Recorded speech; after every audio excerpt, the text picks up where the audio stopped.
ಇಲ್ಲಿ ಕಾಣಿಸ್ತಾ ಇದೆ ನೋಡಿ ಸ್ನೇಹಿತರೆ, ಮೊದಲನೇದಾಗಿ ನೀವು ನಮ್ಮನ್ನ ಯೂಟ್ಯೂಬಲ್ಲಿ CET ಫೈಟರ್ಸ್ ಮತ್ತು ಪೊಲೀಸ್ ಫೈಟರ್ಸ್ ಯೂಟ್ಯೂಬ್ ಚಾನಲಲ್ಲೂ ಕೂಡ ಫಾಲೋ ಮಾಡ್ಬೋದು. ನಂತರ ನಮ್ಮ ಟೆಲಿಗ್ರಾಮ್ ಗ್ರೂಪ್ ಲಿಂಕನ್ನು ಕೂಡ ಡಿಸ್ಕ್ರಿಪ್ಷನಲ್ಲಿ ಕೊಟ್ಟಿರ್ತೇನೆ. CET ಫೈಟರ್ಸ್ 1 ಅಥವಾ ಪೊಲೀಸ್ ಫೈಟರ್ಸ್ಗೂ ಕೂಡ ನೀವು ಜಾಯ್ನ್ ಆಗ್ಬೋದು.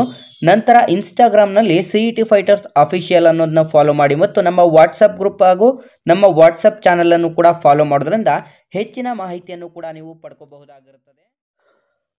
Hi hello friends, welcome to police fighters YouTube channel. ಸ್ನೇಹಿತರೆ, ಯಾವುದೆಲ್ಲ ಹೊಸ ವಿದ್ಯಾರ್ಥಿಗಳು ಇದೇ ಮೊದಲ ಬಾರಿಗೆ ನಮ್ಮ ಚಾನಲನ್ನು ನೋಡ್ತಾ ಇದ್ದರೆ ಆದಷ್ಟು ನಮ್ಮ ಚಾನಲ್ಗೆ ಸಬ್ಸ್ಕ್ರೈಬ್ ಮಾಡ್ಕೊಳ್ಳೋದ್ರಿಂದ police constable, PSI, PDO, SDA, FDA, ಗ್ರಾಮ ಲೆಕ್ಕಿಗ ಮತ್ತು SSA ಹುದ್ದೆಗಳಿಗೆ ಸಂಬಂಧಪಟ್ಟಂಥ ಎಕ್ಸಾಮ್ ಪ್ರಿಪರೇಷನನ್ನು ಕೂಡ ಮಾಡ್ಕೋಬೋದು.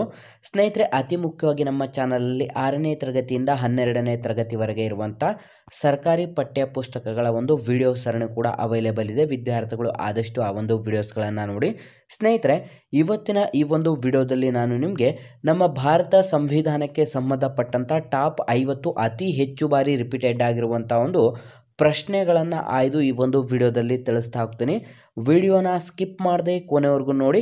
ಬನ್ನಿ ಸ್ನೇಹಿತರೆ, ಈಗ ಮೊದಲನೇ ಒಂದು ಪ್ರಶ್ನೆಯನ್ನು ನೋಡೋದಾದರೆ, ಎಷ್ಟು ವರ್ಷ ವಯಸ್ಸಾಗುವ ತನಕ ಸರ್ವೋಚ್ಚ ನ್ಯಾಯಾಲಯದ ನ್ಯಾಯಾಧೀಶರು ಆ ಒಂದು ಹುದ್ದೆಯನ್ನು ಹೊಂದಿರುತ್ತಾರೆ? ಸ್ನೇಹಿತರೆ, ಸರ್ವೋಚ್ಚ ನ್ಯಾಯಾಲಯದ ನ್ಯಾಯಾಧೀಶರಿಗೆ ಎಷ್ಟು ವರ್ಷ ಆಗುವವರೆಗೆ ಆ ಒಂದು ಹುದ್ದೆಯನ್ನು ಹೊಂದಿರುತ್ತಾರೆ ಅಂತ ಇಲ್ಲಿ ಪ್ರಶ್ನೆಯನ್ನು ಕೇಳಲಾಗಿದೆ.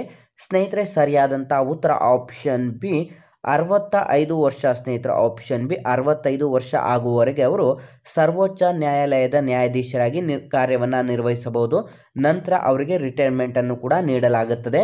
ನೆಕ್ಸ್ಟ್, ಎರಡನೇ ಪ್ರಶ್ನೆ ಕಡೆಗೆ ಬರೋದಾದರೆ, ಮಂತ್ರಿ ಮಂಡಲದ ಸಭೆಯ ಅಧ್ಯಕ್ಷತೆಯನ್ನು ಯಾರು ವಹಿಸುತ್ತಾರೆ? ಸ್ನೇಹಿತರೆ, ಮಂತ್ರಿ ಮಂಡಲದ ಸಭೆಯ ಅಧ್ಯಕ್ಷತೆಯನ್ನು ಯಾರು ವಹಿಸುತ್ತಾರೆ ಅಂತ ನೋಡೋದಾದರೆ ಸರಿಯಾದಂಥ ಉತ್ತರ ಆಪ್ಷನ್ ಎ ಮುಖ್ಯಮಂತ್ರಿಗಳು. ಸ್ನೇಹಿತರೆ, ಆಪ್ಷನ್ ಎ ಮುಖ್ಯಮಂತ್ರಿಗಳು ಈ ಒಂದು ಮಂತ್ರಿ ಮಂಡಲದ ಅಧ್ಯಕ್ಷತೆಯನ್ನು ವಹಿಸುವವರು ಆಗಿರುತ್ತಾರೆ.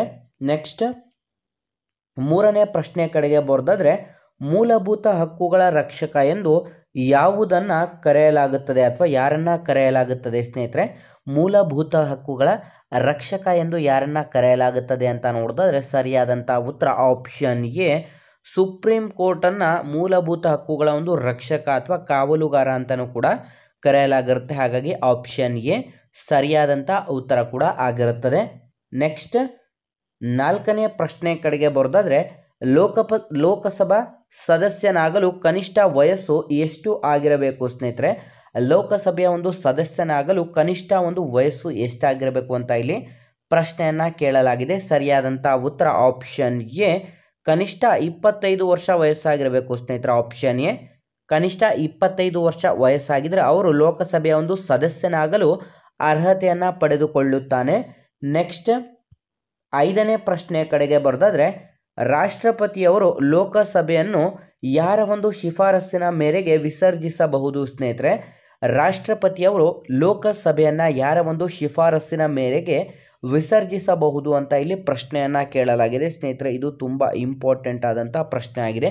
ಈ ರೀತಿ ನಾವು ಸ್ಟಾರ್ ಮಾರ್ಕ್ ಹಾಕಿದರೆ ನೀವು ಇಂಪಾರ್ಟೆಂಟ್ ಅಂತ ತಿಳ್ಕೊಬೇಕಾಗಿರುತ್ತೆ. ಸ್ನೇಹಿತರೆ, ಸರಿಯಾದಂಥ ಉತ್ತರ ಆಪ್ಷನ್ ಎ ಪ್ರಧಾನಮಂತ್ರಿಗಳು. ಸ್ನೇಹಿತರೆ, ಆಪ್ಷನ್ ಎ ಪ್ರಧಾನಮಂತ್ರಿಗಳ ಒಂದು ಶಿಫಾರಸ್ಸಿನ ಮೇರೆಗೆ ರಾಷ್ಟ್ರಪತಿಯವರು ಲೋಕಸಭೆಯನ್ನು ಕೂಡ ವಿಸರ್ಜಿಸಬಹುದಾಗಿರುತ್ತದೆ. ನೆಕ್ಸ್ಟ್, ಆರನೇ ಪ್ರಶ್ನೆ ಕಡೆಗೆ ಬರೋದಾದರೆ, ನಮ್ಮ ದೇಶದ ಸಂಸದೀಯ ರೂಪದ ಸರಕಾರ ಈ ದೇಶದ ಒಂದು ಆಯ್ದುಕೊಳ್ಳಲಾಗಿದೆ ಸ್ನೇಹಿತರೆ ಅಂತಂದರೆ ನಮ್ಮ ದೇಶದ ಸಂಸದೀಯ ಸರ್ಕಾರವು ಈ ಒಂದು ದೇಶದಿಂದ ಎರವಲು ಪಡೆಯಲಾಗಿದೆ ಅಥವಾ ಆಯ್ಕೆಯನ್ನು ಮಾಡಿಕೊಳ್ಳಲಾಗಿದೆ ಅಂತ ಪ್ರಶ್ನೆಯನ್ನು ಕೇಳಲಾಗಿದೆ. ಸ್ನೇಹಿತರೆ, ಸರಿಯಾದಂಥ ಉತ್ತರ ಆಪ್ಷನ್ ಎ ಯುನೈಟೆಡ್ ಕಿಂಗ್ಡಮ್. ಸ್ನೇಹಿತರೆ, ಆಪ್ಷನ್ ಎ ಯುನೈಟೆಡ್ ಕಿಂಗ್ಡಮ್ ಅಥವಾ UK ಅಂತಲೂ ಕೂಡ ಕರೆಯಲಾಗುತ್ತದೆ. ಈ ಒಂದು ಪ್ರಶ್ನೆಗೆ UK ಅಥವಾ ಯುನೈಟೆಡ್ ಕಿಂಗ್ಡಮ್ ಆಪ್ಷನ್ ಎ ಸರಿಯಾದಂಥ ಉತ್ತರ ಕೂಡ ಆಗಿರುತ್ತದೆ. ನೆಕ್ಸ್ಟ್, ಏಳನೇ ಪ್ರಶ್ನೆ ಕಡೆಗೆ ಬರೋದಾದರೆ, ಜಗತ್ತಿನ ಪ್ರಥಮ ಲಿಖಿತ ಸಂವಿಧಾನ ಯಾವ ದೇಶಕ್ಕೆ ಸೇರಿದ್ದು? ಸ್ನೇಹಿತರೆ, ಜಗತ್ತಿನ ಪ್ರಥಮ ಲಿಖಿತ ಸಂವಿಧಾನ ಯಾವ ಒಂದು ದೇಶಕ್ಕೆ ಸೇರಿದ್ದು ಅಂತ ಇಲ್ಲಿ ಪ್ರಶ್ನೆಯನ್ನು ಕೇಳಲಾಗಿದೆ. ಸರಿಯಾದಂಥ ಉತ್ತರ ಆಪ್ಷನ್ ಎ ಅಮೆರಿಕ ದೇಶಕ್ಕೆ ಸೇರಿದ್ದು. ಸ್ನೇಹಿತರೆ, ಆಪ್ಷನ್ ಎ ಅಮೆರಿಕ ದೇಶಕ್ಕೆ ಸೇರಿದ್ದು ಸರಿಯಾಗಿರುತ್ತೆ. ಸ್ನೇಹಿತರೆ, ವಿದ್ಯಾರ್ಥಿಗಳು ನೀವೇನು ಮಾಡಬೇಕು ಅಂತಂದರೆ ನಿಮಗೆ ನಮ್ಮ ಚಾನಲ್ನ ಒಂದು ಮೆಂಬರ್ಶಿಪ್ ಕೂಡ ಅವೈಲೇಬಲ್ ಇದೆ. ನಮ್ಮ ಚಾನಲ್ಗೆ ಮೆಂಬರ್ಶಿಪ್ ತಗೊಳ್ಳೋದ್ರಿಂದ ನಿಮಗೆ ಯಾವುದೇ ರೀತಿಯಾದಂಥ ಒಂದು ತೊಂದರೆ ಆಗಲಿ ಅಥವಾ ನೀವು ಡೈರೆಕ್ಟಾಗಿ ನಮಗೆ ಕಾಂಟ್ಯಾಕ್ಟ್ ಕೂಡ ಮಾಡ್ಬೋದು. BKMA ಮೆಂಬರ್ಶಿಪ್ ಅಥವಾ ನಮ್ಮ ಚಾನಲಲ್ಲಿ ಮೆಂಬರ್ಶಿಪ್ನ ಒಂದು ಲೋಗೋ ಕೂಡ ಸಿಗುತ್ತೆ ಅಥವಾ ನಿಮಗೆ ಮೆಂಬರ್ಶಿಪ್ನ ಒಂದು ಬಟನ್ ಕೂಡ ಇರುತ್ತೆ. ಆ ಒಂದು ಬಟನ್ನ ಮೇಲೆ ಕ್ಲಿಕ್ ಮಾಡಿ ನೀವು ನಮ್ಮ ಚಾನಲ್ಗೆ ಮೆಂಬರ್ಶಿಪ್ಪನ್ನು ಕೂಡ ಪಡೆದುಕೊಳ್ಳಬಹುದಾಗಿರುತ್ತದೆ. ಸ್ನೇಹಿತರೆ, ನೆಕ್ಸ್ಟ್ 8ನೇ ಪ್ರಶ್ನೆ ಕಡೆಗೆ ಬರೋದಾದರೆ, ಭಾರತದ ಉಪರಾಷ್ಟ್ರಪತಿಯವರು ಯಾರಿಂದ ಆರಿಸಲ್ಪಡುತ್ತಾರೆ? ಸ್ನೇಹಿತರೆ, ಭಾರತದ ಉಪರಾಷ್ಟ್ರಪತಿಯವರು ಯಾರಿಂದ ಆರಿಸಲ್ಪಡುತ್ತಾರೆ ಅಂತ ಇಲ್ಲಿ ಪ್ರಶ್ನೆಯನ್ನು ಕೂಡ ಕೇಳಲಾಗಿರುತ್ತೆ. ಸ್ನೇಹಿತರೆ, ನಮ್ಮ ಭಾರತ ದೇಶದ ರಾಷ್ಟ್ರಪತಿಯವರು ಯಾರಿಂದ ಆರಿಸಲ್ಪಡುತ್ತಾರೆ ಅಂತ ನೋಡಿದ್ರೆ ಸರಿಯಾದಂಥ ಉತ್ತರ ಆಪ್ಷನ್ ಬಿ, ಲೋಕಸಭೆ ಮತ್ತು ರಾಜ್ಯಸಭೆಯ ಸದಸ್ಯರು. ಸ್ನೇಹಿತರೆ, ಆಪ್ಷನ್ ಬಿ, ಲೋಕಸಭೆ ಮತ್ತು ರಾಜ್ಯಸಭೆಯ ಸದಸ್ಯರಿಂದ ಇವರು ಆರಿಸಲ್ಪಡುತ್ತಾರೆ. ಸ್ನೇಹಿತರೆ, ನೆಕ್ಸ್ಟ್ 9ನೇ ಪ್ರಶ್ನೆ ಕಡೆಗೆ ಬರೋದಾದ್ರೆ, ಈ ಕೆಳಗಿನ ಯಾವ ಹಕ್ಕು ಮೂಲಭೂತ ಹಕ್ಕಾಗಿ ಇರುವುದಿಲ್ಲ? ಸ್ನೇಹಿತರೆ, ಈ ಕೆಳಗಿನ ಯಾವ ಒಂದು ಹಕ್ಕು ಮೂಲಭೂತ ಹಕ್ಕಾಗಿ ಇರುವುದಿಲ್ಲ ಅಂತ ಇಲ್ಲಿ ಪ್ರಶ್ನೆಯನ್ನು ಕೂಡ ಕೇಳಲಾಗಿರುತ್ತೆ. ಸ್ನೇಹಿತರೆ, ಈ ಕೆಳಗಿನ ಯಾವ ಒಂದು ಹಕ್ಕು ಮೂಲಭೂತ ಹಕ್ಕಾಗಿಲ್ಲ ಅಂತ ನೋಡಿದ್ರೆ ಸರಿಯಾದಂಥ ಉತ್ತರ ಆಪ್ಷನ್ ಸಿ, ನೌಕರಿಯ ಹಕ್ಕು. ಸ್ನೇಹಿತರೆ, ಆಪ್ಷನ್ ಸಿ, ನೌಕರಿಯ ಹಕ್ಕನ್ನು ಹೊರತುಪಡಿಸಿ ಸ್ವಾತಂತ್ರ್ಯದ ಹಕ್ಕು, ಸಮಾನತೆ ಹಕ್ಕು, ಶೋಷಣೆ ವಿರುದ್ಧ ಹಕ್ಕು, ಇನ್ನು ನೆಕ್ಸ್ಟ್ ಇದಾದ ನಂತರ ಧಾರ್ಮಿಕ ಹಕ್ಕು ಬರುತ್ತದೆ. ನೆಕ್ಸ್ಟ್ ಸಾಂಸ್ಕೃತಿಕ ಮತ್ತು ಶೈಕ್ಷಣಿಕ ಹಕ್ಕು ಬರುತ್ತದೆ. ನಂತರ ಅದಾದ ನಂತರ ನಿಮಗೆ ಸಂವಿಧಾನ ಪರಿಹಾರ ಹಕ್ಕು. ಇವಿಷ್ಟು ಕೂಡ ಮೂಲಭೂತ ಹಕ್ಕಲ್ಲಿ ಬರುವಂಥ ಒಂದು 6 ಮೂಲಭೂತ ಹಕ್ಕುಗಳನ್ನು ಕೂಡ ನಾವು ಕಾಣಬಹುದಾಗಿರುತ್ತೆ. ನೆಕ್ಸ್ಟ್ 10ನೇ ಪ್ರಶ್ನೆ ಕಡೆಗೆ ಬರೋದಾದ್ರೆ, ಯಾರು ರಾಜ್ಯಸಭೆಯ ಚೇರ್ಮನ್ ಆಗಿ ಕಾರ್ಯವನ್ನು ನಿರ್ವಹಿಸುತ್ತಾರೆ? ಸ್ನೇಹಿತರೆ, ಯಾರು ರಾಜ್ಯಸಭೆಯ ಚೇರ್ಮನ್ ಆಗಿ ಕಾರ್ಯವನ್ನು ನಿರ್ವಹಿಸ್ತಾರೆ ಅಂತ ಇಲ್ಲಿ ಪ್ರಶ್ನೆಯನ್ನು ಕೂಡ ಕೇಳಲಾಗಿದೆ. ಸ್ನೇಹಿತರೆ, ಈ ಒಂದು ಪ್ರಶ್ನೆ ಎಷ್ಟು ಇಂಪಾರ್ಟೆಂಟ್ ಅಂತಂದರೆ ಪ್ರತಿಯೊಂದು ಪ್ರಶ್ನೆ ಪತ್ರಿಕೆಯಲ್ಲೂ ಕೂಡ ಆಲ್ಮೋಸ್ಟ್ 90% ಈ ಒಂದು ಪ್ರಶ್ನೆ ರಿಪೀಟೆಡ್ ಆಗುತ್ತೆ. ಅಷ್ಟು ಇಂಪಾರ್ಟೆಂಟ್ ಆದಂಥ ಪ್ರಶ್ನೆ ಕೂಡ ಇದಾಗಿರುತ್ತೆ. ಸ್ನೇಹಿತರೆ, ಇಲ್ಲಿ ನೀವು ಕನ್ಫ್ಯೂಸ್ ಏನಕ್ಕೆ ಆಗ್ತೀರಾ ಅಂತಂದರೆ ರಾಜ್ಯಸಭೆಯ ಚೇರ್ಮನ್ ಅಂತಾನೂ ಕೂಡ ಕೇಳಲಾಗಿದೆ. ರಾಜ್ಯಸಭೆಯ ಚೇರ್ಮನ್ ಅಂತ ಕೇಳಲಾಗಿದೆ ಅಂತಾರೆ. ರಾಜ್ಯಸಭೆಯ ಸಭಾಪತಿಗಳು ಅಥವಾ ರಾಜ್ಯಸಭೆಯ ಅಧ್ಯಕ್ಷತೆಯನ್ನು ಯಾರು ವಹಿಸಿಕೊಳ್ಳಲಾಗುತ್ತದೆ ಅಂತ ಇಲ್ಲಿ ಪ್ರಶ್ನೆ ಆಗಿರುತ್ತೆ. ಇಂಡೈರೆಕ್ಟ್ ಕೂಡ ಕ್ವಶನ್ ಇದಾಗಿರುತ್ತೆ. ಈ ಒಂದು ಇಂಡೈರೆಕ್ಟ್ ಕ್ವಶನ್ಗೆ ನೀವು ತುಂಬ ಜನ ಕನ್ಫ್ಯೂಸ್ ಆಗಿ ತಪ್ಪು ಹಾಕುವಂಥ ಚಾನ್ಸಸ್ಗಳು ಜಾಸ್ತಿ ಇರುತ್ತೆ. ಸ್ನೇಹಿತರೆ, ಹಾಗಾಗಿ ರಾಜ್ಯಸಭೆಯ ಚೇರ್ಮನ್ ಆಗಿ ಯಾರು ಕಾರ್ಯವನ್ನು ನಿರ್ವಹಿಸ್ತಾರೆ ಅಂತ ನೋಡಿದ್ರೆ ಆಪ್ಷನ್ ಸಿ, ಉಪರಾಷ್ಟ್ರಪತಿ. ಸ್ನೇಹಿತರೆ, ಆಪ್ಷನ್ ಸಿ, ಉಪರಾಷ್ಟ್ರಪತಿ ಸರಿಯಾದಂಥ ಉತ್ತರ ಕೂಡ ಆಗಿರುತ್ತದೆ. ಸ್ನೇಹಿತರೆ, ನಿಮಗೆ ಈ ಒಂದು ವಿಡಿಯೋ ಏನಾದರೂ ತುಂಬ ಹೆಲ್ಪ್ಫುಲ್ ಆಗಿದೆ ಅಂತ ಏನಾದರೂ ಅನ್ನಿಸ್ತಾ ಇದ್ದರೆ ಇಲ್ಲಿ ಕಾಣಿಸ್ತಿರುವಂಥ ಈ ಒಂದು ನಂಬರ್ಗೆ ಫೋನ್ಪೇ ಅಥವಾ ಗೂಗಲ್ ಪೇಯಲ್ಲಿ 5 ರೂಪೀಸನ್ನು ಡೊನೇಟ್ ಮಾಡಿ, ಅಥವಾ ಇಲ್ಲಿ ಕಾಣಿಸ್ತಿರುವಂಥ ಈ ಒಂದು QR ಕೋಡ್ಗೂ ಕೂಡ ನೀವು 5 ರೂಪೀಸ್ ಡೊನೇಟನ್ನು ಮಾಡ್ಬೋದಾಗಿರುತ್ತೆ. ನಿಮಗೆ ಇಷ್ಟ ಇದ್ದರೆ ಮಾತ್ರ ನೀವು ಈ ಒಂದು QR ಕೋಡ್ಗೆ ಅಥವಾ ಈ ಒಂದು ಫೋನ್ಪೇ ಅಥವಾ ಗೂಗಲ್ ಪೇಯಿಂದ 5 ರೂಪೀಸನ್ನು ನಮಗೆ ಡೊನೇಟ್ ಮಾಡಿ ಹೆಲ್ಪ್ ಕೂಡ ಮಾಡ್ಬೋದಾಗಿರುತ್ತೆ. ನೆಕ್ಸ್ಟ್ 11ನೇ ಪ್ರಶ್ನೆ ಕಡೆಗೆ ಬರೋದಾದರೆ, ಭಾರತ ಸಂವಿಧಾನದ ಅನುಚ್ಛೇದ ನಮ್ಮನ್ನು ಸಂವಿಧಾನದ ಆತ್ಮ ಎಂದು ಹೇಳುತ್ತಾರೆ ಅಂತಂದರೆ ಸ್ನೇಹಿತರೆ, ನಮ್ಮ ಭಾರತ ಸಂವಿಧಾನದ ಯಾವ ಒಂದು ಅನುಚ್ಛೇದ ಆತ್ಮ ಮತ್ತು ಹೃದಯ ಎಂದು ತಿಳಿಸುತ್ತದೆ? ಸ್ನೇಹಿತರೆ, ಆತ್ಮ ಮತ್ತು ಹೃದಯ ಅಂತ ತಿಳಿಸುವಂಥ ಒಂದು ಭಾರತದ ಸಂವಿಧಾನದ ಅನುಚ್ಛೇದ ಯಾವುದು ಅಂತಂದರೆ ಆಪ್ಷನ್ ಡಿ, ಅನುಚ್ಛೇದ 32. ಸ್ನೇಹಿತರೆ, ಆಪ್ಷನ್ ಡಿ, ಅನುಚ್ಛೇದ 32 ಸರಿಯಾದಂಥ ಉತ್ತರ ಕೂಡ ಆಗಿರುತ್ತದೆ. ನೆಕ್ಸ್ಟ್ 12ನೇ ಪ್ರಶ್ನೆ ಕಡೆಗೆ ಬರೋದಾದರೆ, ಭಾರತದ ಆರ್ಥಿಕ ಭದ್ರತೆಗೆ ಗಂಡಾಂತರ ಒದಗಿದಾಗ ರಾಷ್ಟ್ರಪತಿಯವರು ಈ ಒಂದು ಅನುಚ್ಛೇದದ ಅನ್ವಯ ತುರ್ತು ಪರಿಸ್ಥಿತಿಯನ್ನು ಘೋಷಿಸಬಹುದು. ಸ್ನೇಹಿತರೆ, ನಮ್ಮ ಭಾರತದ ಆರ್ಥಿಕತೆ ಭದ್ರತೆಗೆ ಗಂಡಾಂತರ ಒದಗಿದಾಗ ರಾಷ್ಟ್ರಪತಿಯವರು ಈ ಒಂದು ಅನುಚ್ಛೇದದ ಅನ್ವಯ ತುರ್ತು ಪರಿಸ್ಥಿತಿಯನ್ನು ಘೋಷಿಸಬಹುದು ಅಥವಾ ಘೋಷಿಸುತ್ತಾರೆ ಅಂತ ನೋಡಿದ್ರೆ ಸ್ನೇಹಿತರೆ ಸರಿಯಾದಂಥ ಉತ್ತರ ಆಪ್ಷನ್ ಡಿ, ಅನುಚ್ಛೇದ 360. ಸ್ನೇಹಿತರೆ, ಆಪ್ಷನ್ ಡಿ, ಅನುಚ್ಛೇದ 360ರಲ್ಲಿ ಆರ್ಥಿಕ ತುರ್ತು ಪರಿಸ್ಥಿತಿಯನ್ನು ಕೂಡ ಇವರು ಘೋಷಣೆ ಮಾಡಬಹುದಾಗಿರುತ್ತದೆ. ನೆಕ್ಸ್ಟ್ 13ನೇ ಪ್ರಶ್ನೆ ಕಡೆಗೆ ಬರೋದಾದರೆ, ಕ್ಷಮಾದಾನ ನೀಡುವ ರಾಷ್ಟ್ರಪತಿಯವರ ಅಧಿಕಾರವನ್ನು ಸಂವಿಧಾನದ ಯಾವ ಒಂದು ಅನುಚ್ಛೇದದ ಒಳಗೊಂಡಿದೆ? ಸ್ನೇಹಿತರೆ, ರಾಷ್ಟ್ರಪತಿಯವರ ಒಂದು ಕ್ಷಮಾದಾನಕ್ಕೆ ಸಂಬಂಧಪಟ್ಟಂತೆ ನಮ್ಮ ಭಾರತ ಸಂವಿಧಾನದ ಯಾವ ಅನುಚ್ಛೇದ ವಿವರಿಸುತ್ತದೆ ಅಥವಾ ಮಾಹಿತಿಯನ್ನು ನೀಡುತ್ತದೆ ಅಂತ ಪ್ರಶ್ನೆ ಆಗಿರುತ್ತೆ. ಸ್ನೇಹಿತರೆ, ಸರಿಯಾದಂಥ ಉತ್ತರ ಆಪ್ಷನ್ ಬಿ, ಅನುಚ್ಛೇದ 72 ಸ್ನೇಹಿತರ ಆಪ್ಷನ್ ಬಿ ಅನುಚ್ಛೇದ 72ರಲ್ಲಿ ರಾಷ್ಟ್ರಪತಿಯವರ ಕ್ಷಮಾದಾನದ ಬಗ್ಗೆ ಮಾಹಿತಿಯನ್ನು ನೀಡುತ್ತದೆ. ನೆಕ್ಸ್ಟ್ 14ನೇ ಪ್ರಶ್ನೆಯ ಕಡೆಗೆ ಬರೋದಾದರೆ ಭಾರತದ ಅಟಾರ್ನಿ ಜನರಲ್ ಅವರನ್ನು ಯಾರು ನೇಮಕ ಮಾಡುತ್ತಾರೆ ಸ್ನೇಹಿತರೆ? ನಮ್ಮ ಭಾರತ ದೇಶದ ಅಟಾರ್ನಿ ಜನರಲ್ ಅವರನ್ನು ಯಾರು ನೇಮಕ ಮಾಡುತ್ತಾರೆ ಅಂತ ಇಲ್ಲಿ ಪ್ರಶ್ನೆಯನ್ನು ಕೇಳಲಾಗಿದೆ. ಸ್ನೇಹಿತರೆ ಸರಿಯಾದಂಥ ಉತ್ತರ ಆಪ್ಷನ್ ಸಿ ರಾಷ್ಟ್ರಪತಿಯವರು. ಸ್ನೇಹಿತರ ಆಪ್ಷನ್ ಸಿ ರಾಷ್ಟ್ರಪತಿಯವರು ನಮ್ಮ ಭಾರತ ದೇಶದ ಸಂವಿಧಾನದ 76ನೇ ಒಂದು ವಿಧಿಯ ಮುಖಾಂತರ 76ನೇ ಒಂದು ವಿಧಿಯ ಪ್ರಕಾರ ನಮ್ಮ ಭಾರತ ದೇಶದ ಅಟಾರ್ನಿ ಜನರಲ್ ಅವರನ್ನು ನೇಮಕಾತಿಯನ್ನು ಮಾಡಿಕೊಳ್ಳಲಾಗುತ್ತದೆ. ನೆಕ್ಸ್ಟ್ 15ನೇ ಪ್ರಶ್ನೆ ಕಡೆಗೆ ಬರೋದಾದರೆ ಈ ಕೆಳಗಿನವುಗಳಲ್ಲಿ ಯಾವುದು ಅಖಿಲ ಭಾರತ ಸೇವೆ ಅಲ್ಲ? ಸ್ನೇಹಿತರೆ ಕಂಪ್ಲೀಟಾಗಿ ನಾನು ಪ್ರತಿಯೊಂದು ವಿಡಿಯೋದಲ್ಲಿ ತಿಳಿಸ್ತಾ ಇರ್ತೀನಿ. ವಿಡಿಯೋನ ಮತ್ತು ಪ್ರಶ್ನೆಯನ್ನು ಕೂಡ ಕೊನೆವರೆಗೂ ಓದಿ ಅಂತ. ಇಲ್ಲಿ ಅಖಿಲ ಭಾರತ ಸೇವೆ ಅಲ್ಲ ಅಂತ ಪ್ರಶ್ನೆ ಆಗಿರುತ್ತೆ ಸ್ನೇಹಿತರೆ. ಹಾಗಾಗಿ ಈ ಒಂದು ಪ್ರಶ್ನೆಗೆ ಸರಿಯಾದಂಥ ಉತ್ತರ ಆಪ್ಷನ್ ಡಿ ಭಾರತೀಯ ವಿದೇಶಿ ಸೇವೆ ಸ್ನೇಹಿತರ. ಆಪ್ಷನ್ ಡಿ ಭಾರತೀಯ ವಿದೇಶಿ ಸೇವೆ ಅನ್ನುವಂಥದ್ದನ್ನು ಹೊರತುಪಡಿಸಿ ಭಾರತೀಯ ಆಡಳಿತಾತ್ಮಕ ಸೇವೆ ಮತ್ತು ಭಾರತೀಯ ಪೊಲೀಸ್ ಸೇವೆ, ಭಾರತೀಯ ಅರಣ್ಯ ಸೇವೆ ಇವು ಮೂರು ಕೂಡ ಅಖಿಲ ಭಾರತ ಸೇವೆ ಕೂಡ ಆಗಿರುತ್ತೆ. ಭಾರತೀಯ ವಿದೇಶಿ ಸೇವೆ ಇದು ಅಖಿಲ ಭಾರತ ಸೇವೆ ಆಗಿರುವುದಿಲ್ಲ. ನೆಕ್ಸ್ಟ್ 16ನೇ ಪ್ರಶ್ನೆ ಕಡೆಗೆ ಬರೋದಾದರೆ ರಾಷ್ಟ್ರಪತಿಯವರಿಗೆ ಪ್ರಮಾಣ ವಚನವನ್ನು ಬೋಧಿಸುವವರು ಯಾರು ಸ್ನೇಹಿತರೆ?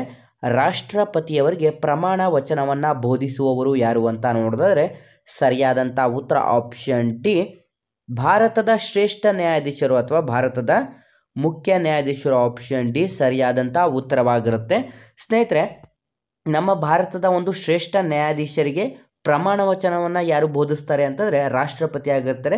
ರಾಷ್ಟ್ರಪತಿಯವರಿಗೆ ಇವರು ಬೋಧನೆ ಮಾಡ್ತಾರೆ, ಇವರಿಗೆ ರಾಷ್ಟ್ರಪತಿ ಬೋಧನೆ ಮಾಡ್ತಾರೆ. ಆದರೆ ರಾಷ್ಟ್ರಪತಿಯವರೇನಾದರೂ ರಾಜೀನಾಮೆಯನ್ನು ನೀಡಬೇಕು ಅಂತಂದರೆ ಉಪರಾಷ್ಟ್ರಪತಿಗೆ ರಾಜೀನಾಮೆಯನ್ನು ನೀಡಬೇಕಾಗುತ್ತೆ. ಉಪರಾಷ್ಟ್ರಪತಿ ಏನಾದರೂ ರಾಜೀನಾಮೆ ನೀಡಬೇಕು ಅಂತಂದರೆ ರಾಷ್ಟ್ರಪತಿಯವರಿಗೆ ನೀಡಬೇಕಾಗಿರುತ್ತೆ. ಮತ್ತು ರಾಷ್ಟ್ರಪತಿಯವರು ನಮ್ಮ ಭಾರತ ದೇಶದಲ್ಲಿ ಸಂಬಂಧಪಟ್ಟಂತೆ ಹಲವು ಅಧಿಕಾರಿಗಳನ್ನು ನೇಮಕಾತಿ ಮಾಡುವಂಥ ಒಂದು ಅಧಿಕಾರವನ್ನು ಹೊಂದಿರುವಂಥವರು ಆಗಿರ್ತಾರೆ. ಮತ್ತು ಇವರು ನಮ್ಮ ಭಾರತ ದೇಶದ ಪ್ರಥಮ ಪ್ರಜೆ ಕೂಡ ಆಗಿರ್ತಾರೆ ಸ್ನೇಹಿತರೆ. ಹಾಗಾಗಿ ನಮ್ಮ ಭಾರತ ದೇಶದ ರಾಷ್ಟ್ರಪತಿಯವರನ್ನು ಭಾರತ ಸಂವಿಧಾನದ 52ನೇ ವಿಧಿಯ ಮುಖಾಂತರ ರಾಷ್ಟ್ರಪತಿ ನೇಮಕಾತಿಯನ್ನು ಮಾಡಿಕೊಳ್ಳಲಾಗುತ್ತದೆ. ಸ್ನೇಹಿತರ ರಾಷ್ಟ್ರಪತಿಯವರಿಗೆ ಪ್ರಮಾಣ ವಚನವನ್ನು ನಮ್ಮ ಭಾರತ ದೇಶದ ಶ್ರೇಷ್ಠ ನ್ಯಾಯಾಧೀಶರು ಅಥವಾ ಉಚ್ಚ ನ್ಯಾಯಾಧೀಶರು ಅಂತಂದರೆ ಇಲ್ಲಿ ಪ್ರಸ್ತುತ ನಾವು ಗಮನಿಸುವುದಾದರೆ ನಮ್ಮ ಭಾರತ ದೇಶದ ಶ್ರೇಷ್ಠ ನ್ಯಾಯಾಧೀಶರು ರಾಷ್ಟ್ರಪತಿಯವರಿಗೆ ಪ್ರಮಾಣ ವಚನವನ್ನು ಬೋಧನೆ ಮಾಡಲಾಗುತ್ತದೆ.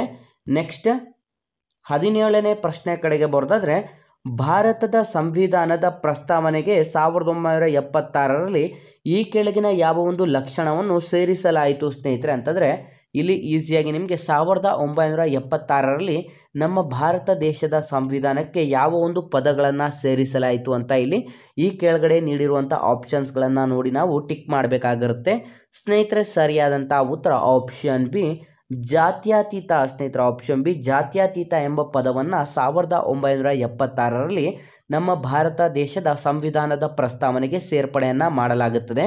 ನೆಕ್ಸ್ಟ್ 18ನೇ ಪ್ರಶ್ನೆ ಕಡೆಗೆ ಬರೋದಾದರೆ ಭಾರತ ಸಂವಿಧಾನದ 9ನೇ ಅನುಸೂಚಿ ಇದಕ್ಕೆ ಸಂಬಂಧಿಸಿದೆ ಸ್ನೇಹಿತರೆ. ನಮ್ಮ ಭಾರತ ದೇಶದ 9ನೇ ಅನುಸೂಚಿ ಯಾವುದಕ್ಕೆ ಸಂಬಂಧಪಟ್ಟಿದೆ ಅಂತ ನೋಡಿದ್ರೆ ಸ್ನೇಹಿತರೆ ಆಪ್ಷನ್ ಬಿ ಭೂ ಸುಧಾರಣೆ ಕಾಯ್ದೆ ಸ್ನೇಹಿತರೆ. ಆಪ್ಷನ್ ಬಿ ಭೂ ಸುಧಾರಣಾ ಕಾಯ್ದೆಗೆ ಸಂವಿಧಾನದ 9ನೇ ಅನುಸೂಚಿ ಸಂಬಂಧಪಟ್ಟಿರುತ್ತದೆ.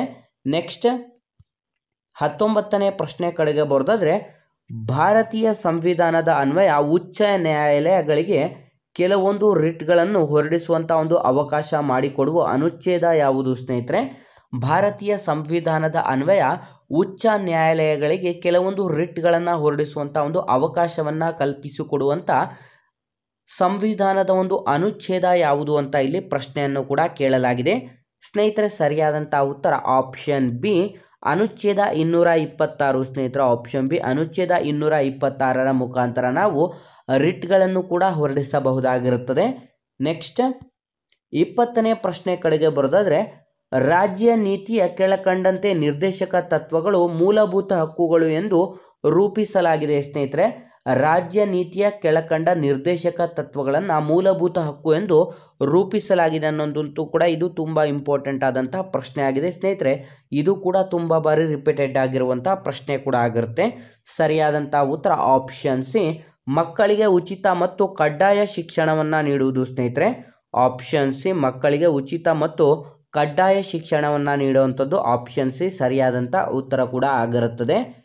ನೆಕ್ಸ್ಟ್ 21ನೇ ಪ್ರಶ್ನೆ, ಭಾರತದಲ್ಲಿ ಪ್ರಥಮ ಸಾರ್ವತ್ರಿಕ ಚುನಾವಣೆ ನಡೆದದ್ದು ಯಾವಾಗ ಸ್ನೇಹಿತರೆ? ನಮ್ಮ ಭಾರತ ದೇಶದಲ್ಲಿ ಪ್ರಥಮ ಸಾರ್ವತ್ರಿಕ ಚುನಾವಣೆ ನಡೆದಂಥ ಇಯರ್ ಅಥವಾ ಇಸ್ವಿ ಯಾವುದು ಅಂತ ಇಲ್ಲಿ ಪ್ರಶ್ನೆಯನ್ನು ಕೇಳಲಾಗಿದೆ ಸ್ನೇಹಿತರೆ. ಸರಿಯಾದಂಥ ಉತ್ತರ ಆಪ್ಷನ್ ಎ 1952 ಸ್ನೇಹಿತರೆ. ಆಪ್ಷನ್ ಎ 1952ರಂದು ನಮ್ಮ ಭಾರತ ದೇಶದಲ್ಲಿ ಮೊಟ್ಟ ಮೊದಲ ಬಾರಿಗೆ ಸಾರ್ವತ್ರಿಕ ಚುನಾವಣೆ ನಡೆದಂಥ ಒಂದು ಇಯರ್ ಕೂಡ ಆಗಿರುತ್ತದೆ.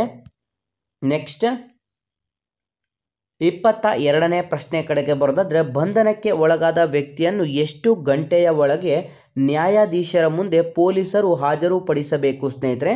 ಬಂಧನಕ್ಕೆ ಒಳಗಾದಂಥ ಒಬ್ಬ ಆರೋಪಿಯಾಗಲಿ ಅಥವಾ ಯಾರೇ ಆಗಲಿ ಅವ್ರನ್ನೇನಾದರೂ ಪೊಲೀಸರು ಬಂಧನೆ ಮಾಡಿದರು ಅಂತಂದರೆ ವಿತಿನ್ ಎಷ್ಟು ಗಂಟೆಯ ಒಳಗಾಗಿ ಅವರು ನಿಯರೆಸ್ಟ್ ಒಂದು ನ್ಯಾಯಾಧೀಶರ ಮುಂದೆ ಹಾಜರುಪಡಿಸಬೇಕು ಅಂತ ನೋಡಿದ್ರೆ ಸರಿಯಾದಂಥ ಉತ್ತರ ಆಪ್ಷನ್ ಬಿ 24 ಗಂಟೆ ಸ್ನೇಹಿತರೆ. ಆಪ್ಷನ್ ಬಿ 24 ಗಂಟೆಯ ಒಳಗಾಗಿ ನಿಯರೆಸ್ಟ್ ಕೋರ್ಟ್ಗಳಿಗೆ ಅವರು ಹಾಜರುಪಡಿಸಬೇಕಾಗಿರುತ್ತದೆ. ನೆಕ್ಸ್ಟ್ 23ನೇ ಪ್ರಶ್ನೆ, ಭಾರತದ ಸಂವಿಧಾನದಲ್ಲಿ ಎಷ್ಟು ಬಗೆಯ ತುರ್ತು ಪರಿಸ್ಥಿತಿಯನ್ನು ಜಾರಿಗೊಳಿಸಬಹುದು ಸ್ನೇಹಿತರೆ? ನಮ್ಮ ಭಾರತ ದೇಶದ ಸಂವಿಧಾನದಲ್ಲಿ ನಾವು ಎಷ್ಟು ಬಗೆಯ ತುರ್ತು ಪರಿಸ್ಥಿತಿಯನ್ನು ಕಾಣಬಹುದಾಗಿದೆ ಅಂತ ನೋಡಿದ್ರೆ ಸರಿಯಾದಂಥ ಉತ್ತರ ಆಪ್ಷನ್ ಬಿ 3 ಬಗೆಯ ತುರ್ತು ಪರಿಸ್ಥಿತಿ ಸ್ನೇಹಿತರೆ. ಆಪ್ಷನ್ ಬಿ 3 ಬಗೆಯ ತುರ್ತು ಪರಿಸ್ಥಿತಿ ಕೂಡ ಇದಾಗಿರುತ್ತದೆ. ನೆಕ್ಸ್ಟ್ 24ನೇ ಪ್ರಶ್ನೆ ಕಡೆಗೆ ಬರೋದಾದ್ರೆ, ಭಾರತದಲ್ಲಿ ಹೊಸ ರಾಜ್ಯ ರಚನೆಗೆ ಸಂವಿಧಾನದ ಯಾವ ಭಾಗಕ್ಕೆ ತಿದ್ದುಪಡಿ ಮಾಡಬೇಕು ಸ್ನೇಹಿತರೆ? ನಮ್ಮ ಭಾರತ ದೇಶದಲ್ಲಿ ಹೊಸ ರಾಜ್ಯಗಳ ರಚನೆ ಏನಾದರೂ ಮಾಡಲಾಗ್ತಾ ಇದೆ ಅಂತಂದರೆ ನಾವು ಸಂವಿಧಾನದ ಯಾವ ಒಂದು ಭಾಗಕ್ಕೆ ತಿದ್ದುಪಡಿಯನ್ನು ಮಾಡುವುದರ ಮೂಲಕ ಹೊಸ ರಾಜ್ಯಗಳನ್ನು ಸೇರ್ಪಡೆ ಮಾಡಬಹುದು ಅಂತ ಇಲ್ಲಿ ಪ್ರಶ್ನೆಯನ್ನು ಕೂಡ ಕೇಳಲಾಗಿದೆ. ಸರಿಯಾದಂಥ ಉತ್ತರ ಆಪ್ಷನ್ ಎ 1ನೇ ಭಾಗ ಸ್ನೇಹಿತರ. ಆಪ್ಷನ್ ಎ 1ನೇ ಭಾಗಕ್ಕೆ ತಿದ್ದುಪಡಿಯನ್ನು ಮಾಡೋದ್ರ ಮೂಲಕ ಹೊಸ ರಾಜ್ಯಗಳ ರಚನೆ ಕೂಡ ಮಾಡಬಹುದಾಗಿದೆ. ನೆಕ್ಸ್ಟ್ 25ನೇ ಪ್ರಶ್ನೆ, ಜಾತ್ಯತೀತ ಮತ್ತು ಸಮಾಜವಾದಿ ಪದಗಳನ್ನು ಸೇರಿಸಿದಂಥ ತಿದ್ದುಪಡಿ ಯಾವುದು ಸ್ನೇಹಿತರೆ? ಜಾತ್ಯತೀತ ಮತ್ತು ಸಮಾಜವಾದಿ ಪದಗಳನ್ನು ಸೇರಿಸಿದಂಥ ತಿದ್ದುಪಡಿ ಯಾವುದು ಅಂತ ಇಲ್ಲಿ ಪ್ರಶ್ನೆಯನ್ನು ಕೇಳಲಾಗಿದೆ. ಸರಿಯಾದಂಥ ಉತ್ತರ ಆಪ್ಷನ್ ಸಿ 42ನೇ ತಿದ್ದುಪಡಿ ಸ್ನೇಹಿತರೆ. ಆಪ್ಷನ್ ಸಿ 42ನೇ ತಿದ್ದುಪಡಿಯ ಮುಖಾಂತರ ಜಾತ್ಯತೀತ ಮತ್ತು ಸಮಾಜವಾದಿ ಎಂಬಂಥ ಈ ಒಂದು ಪದಗಳನ್ನು ನಮ್ಮ ಭಾರತ ದೇಶದ ಸಂವಿಧಾನದ ಪ್ರಸ್ತಾವನೆಯಲ್ಲಿ ಸೇರ್ಪಡೆ ಕೂಡ ಮಾಡಲಾಗಿರುತ್ತದೆ. ನೆಕ್ಸ್ಟ್ 26ನೇ ಪ್ರಶ್ನೆ, ಮುಖ್ಯ ಚುನಾವಣಾ ಅಧಿಕಾರಿ ಯಾರು ನೇಮಿಸುತ್ತಾರೆ ಸ್ನೇಹಿತರೆ? ಮುಖ್ಯ ಚುನಾವಣಾ ಅಧಿಕಾರಿಯವರನ್ನು ಯಾರು ನೇಮಕ ಮಾಡಲಾಗುತ್ತದೆ ಅಂತ ಇಲ್ಲಿ ಪ್ರಶ್ನೆಯನ್ನು ಕೇಳಲಾಗಿದೆ ಸ್ನೇಹಿತರೆ. ಸರಿಯಾದಂಥ ಉತ್ತರ ಆಪ್ಷನ್ ಬಿ ರಾಷ್ಟ್ರಪತಿ ಸ್ನೇಹಿತರೆ. ಆಪ್ಷನ್ ಬಿ ರಾಷ್ಟ್ರಪತಿಯವರು ಇವರನ್ನು ನೇಮಕ ಮಾಡಲಾಗುತ್ತದೆ. ನಾನು ಆಗಲೇ ನಿಮಗೆ ತಿಳಿಸಿದೆ, ರಾಷ್ಟ್ರಪತಿಯವರು ನಮ್ಮ ಭಾರತ ದೇಶದಲ್ಲಿ ತುಂಬ ಜನ ಒಂದು ಆಫೀಸರ್ಸ್ಗಳನ್ನು ನೇಮಕಾತಿ ಮಾಡಿಕೊಳ್ಳಲಾಗುತ್ತದೆ. ಅವರು ಯಾರ್ಯಾರು ಅಂತಲೂ ಕೂಡ ನೀವು ಕಂಪ್ಲೀಟಾಗಿ ಗಮನಿಸಬೇಕಾಗಿರುತ್ತೆ. ಪ್ರತಿಯೊಂದು ಎಕ್ಸಾಮ್ಸಲ್ಲೂ ಅಷ್ಟೇ ನಿಮಗೆ ರಾಷ್ಟ್ರಪತಿಗೆ ಸಂಬಂಧಪಟ್ಟಂತೆ 2ರಿಂದ 3 ಪ್ರಶ್ನೆಗಳು ಕಂಪಲ್ಸರಿ ಬಂದೇ ಬರುವಂಥ 100ಕ್ಕೆ 100 ಸಾಧ್ಯತೆ ಕೂಡ ಇರುತ್ತೆ. ಹಾಗಾಗಿ ಆದಷ್ಟು ಇಂತಹ ಪ್ರಶ್ನೆಗಳ ಬಗ್ಗೆ ನೀವು ಕಾನ್ಸಂಟ್ರೇಟ್ ಮಾಡಬೇಕಾಗಿರುತ್ತೆ. ನೆಕ್ಸ್ಟ್ 27ನೇ ಪ್ರಶ್ನೆ, ಭಾರತದ ಸಂವಿಧಾನದಲ್ಲಿ ಉಪ ಪ್ರಧಾನಮಂತ್ರಿ ಹುದ್ದೆಗೆ ಅವಕಾಶ ಇದೆಯೇ ಸ್ನೇಹಿತರೆ? ಅಂದರೆ ನಮ್ಮ ಭಾರತ ಸಂವಿಧಾನದಲ್ಲಿ ಉಪ ಪ್ರಧಾನಮಂತ್ರಿ ಹುದ್ದೆಗೆ ಅವಕಾಶ ಇದೆಯಾ ಅಂತ ಏನಾದರೂ ಇಲ್ಲಿ ಪ್ರಶ್ನೆಯನ್ನು ಕೇಳಲಾಯಿತು ಅಂತಂದರೆ ಸ್ನೇಹಿತರೆ ಇದಕ್ಕೆ ಸರಿಯಾದಂಥ ಉತ್ತರ ಆಪ್ಷನ್ ಬಿ ಇಲ್ಲ ಸ್ನೇಹಿತರೆ. ನಮ್ಮ ಭಾರತ ಸಂವಿಧಾನದಲ್ಲಿ ಯಾವುದೇ ರೀತಿಯಾದಂಥ ಉಪ ಪ್ರಧಾನಮಂತ್ರಿಗೆ ಆ ಒಂದು ಹುದ್ದೆಗಳಿಗೆ ಅವಕಾಶವನ್ನು ಕಲ್ಪಿಸಲಾಗಿಲ್ಲ. ಆದರೆ ಉಪರಾಷ್ಟ್ರಪತಿ ಹುದ್ದೆಗಳಿಗೆ ಮಾತ್ರ ಅವಕಾಶವನ್ನು ಕೂಡ ಕಲ್ಪಿಸಲಾಗಿರುತ್ತೆ. ನೆಕ್ಸ್ಟ್ 28ನೇ ಪ್ರಶ್ನೆ ಕಡೆಗೆ ಬರೋದಾದರೆ, ಭಾರತದ ರಾಷ್ಟ್ರಪತಿಯವರಿಗೆ ಪ್ರತಿಜ್ಞಾ ವಿಧಿಯನ್ನು ಬೋಧಿಸುವವರು ಯಾರು ಸ್ನೇಹಿತರೆ? ನಮ್ಮ ಭಾರತದ ರಾಷ್ಟ್ರಪತಿಗೆ ಪ್ರತಿಜ್ಞಾ ವಿಧಿಯನ್ನು ಬೋಧಿಸುವವರು ಯಾರು ಅಂತ ನೋಡೋದಾದರೆ ಸ್ನೇಹಿತರೆ ಪ್ರತಿಜ್ಞಾ ವಿಧಿ ಅಂತಂದರೆ ಪ್ರಮಾಣ ವಚನವನ್ನು ಬೋಧಿಸುವವರು ಯಾರು ಅಂತ ಇಲ್ಲಿ ಪ್ರಶ್ನೆ ಕೂಡ ಆಗಿರುತ್ತೆ. ಸ್ನೇಹಿತರೆ ಸರಿಯಾದಂಥ ಉತ್ತರ ಆಪ್ಷನ್ ಡಿ ಸರ್ವೋಚ್ಚ ನ್ಯಾಯಾಲಯದ ನ್ಯಾಯಾಧೀಶರು ಸ್ನೇಹಿತರೆ ಆಪ್ಷನ್ ಡಿ ಸರ್ವೋಚ್ಚ ನ್ಯಾಯಾಲಯದ ನ್ಯಾಯಾಧೀಶರು ಭಾರತದ ರಾಷ್ಟ್ರಪತಿಯವರಿಗೆ ಪ್ರಮಾಣ ವಚನವನ್ನು ಬೋಧನೆ ಮಾಡಲಾಗುತ್ತದೆ.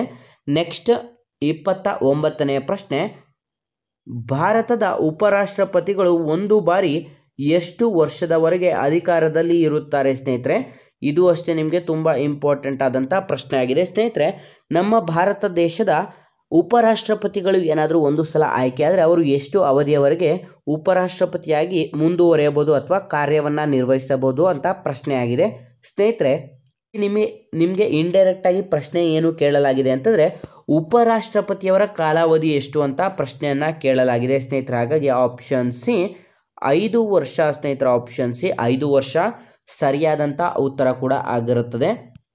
ನೆಕ್ಸ್ಟ್ 30ನೇ ಪ್ರಶ್ನೆ ಕಡೆಗೆ ಬರೋದಾದರೆ, ಸಂಸತ್ತಿನ ಸದಸ್ಯನಲ್ಲದ ವ್ಯಕ್ತಿಯು ಮಂತ್ರಿಯಾಗಿ ನೇಮಕವಾದಂಥ ಎಷ್ಟು ಸಮಯದ ಒಳಗೆ ಸಂಸತ್ತಿನ ಯಾವುದಾದರೂ ಒಂದು ಸಭೆಯ ಸದಸ್ಯರಾಗಿ ಆಯ್ಕೆ ಆಗಬೇಕು ಸ್ನೇಹಿತರೆ? ಇದು ಕೂಡ ತುಂಬ ಇಂಪಾರ್ಟೆಂಟ್ ಆಗಿರುತ್ತೆ ಸ್ನೇಹಿತರೆ. ಸಂಸತ್ತಿನ ಸದಸ್ಯನಲ್ಲದ ಒಂದು ವ್ಯಕ್ತಿ ಮಂತ್ರಿಯಾಗಿ ನೇಮಕವಾದಂಥ ಎಷ್ಟು ಸಮಯದ ಒಳಗಾಗಿ ಸಂಸತ್ತಿನ ಯಾವುದಾದರೂ ಒಂದು ಸಭೆಯ ಸದಸ್ಯನಾಗಿ ಆಯ್ಕೆ ಆಗಬೇಕು ಅಂತ ನೋಡಿದ್ರೆ ಸ್ನೇಹಿತರೆ ಅವರಿಗೆ ಎಷ್ಟು ಟೈಮ್ ಇರುತ್ತದೆ ಅಂತಂದರೆ ಆಪ್ಷನ್ ಬಿ 6 ತಿಂಗಳುಗಳ ಕಾಲ ಟೈಮನ್ನು ನೀಡಲಾಗಿದೆ ಸ್ನೇಹಿತರೆ. ಆಪ್ಷನ್ ಬಿ 6 ತಿಂಗಳುಗಳ ಕಾಲ ಸರಿಯಾದಂಥ ಉತ್ತರ ಕೂಡ ಆಗಿರುತ್ತೆ.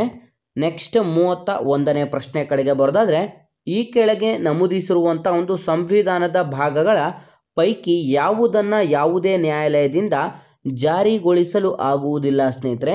ಈ ಕೆಳಗಡೆ ನೀಡಿರುವಂಥ ಒಂದು ಸಂವಿಧಾನದ ಭಾಗಗಳ ಪೈಕಿ ಯಾವುದನ್ನು ಯಾವುದೇ ಒಂದು ನ್ಯಾಯಾಲಯದಿಂದ ಜಾರಿಗೊಳಿಸಲು ಆಗುವುದಿಲ್ಲ ಅಂತ ಇಲ್ಲಿ ಪ್ರಶ್ನೆಯನ್ನು ಕೇಳಲಾಗಿದೆ ಸ್ನೇಹಿತರೆ. ಸರಿಯಾದಂಥ ಉತ್ತರ ಆಪ್ಷನ್ ಡಿ ರಾಷ್ಟ್ರ ನೀತಿಗಳ ನಿರ್ದೇಶಕ ತತ್ವ ಅಥವಾ ರಾಜ್ಯ ನೀತಿ ನಿರ್ದೇಶಕ ತತ್ವ. ಆಪ್ಷನ್ ಡಿ ಸರಿಯಾದಂಥ ಉತ್ತರವಾಗಿರುತ್ತದೆ. ನೆಕ್ಸ್ಟ್ 32ನೇ ಪ್ರಶ್ನೆಯನ್ನು ನೋಡಿದರೆ, ಭಾರತದ ಮೊಟ್ಟ ಮೊದಲ ಮಹಿಳಾ ರಾಷ್ಟ್ರಪತಿ ಯಾರು ಸ್ನೇಹಿತರೆ?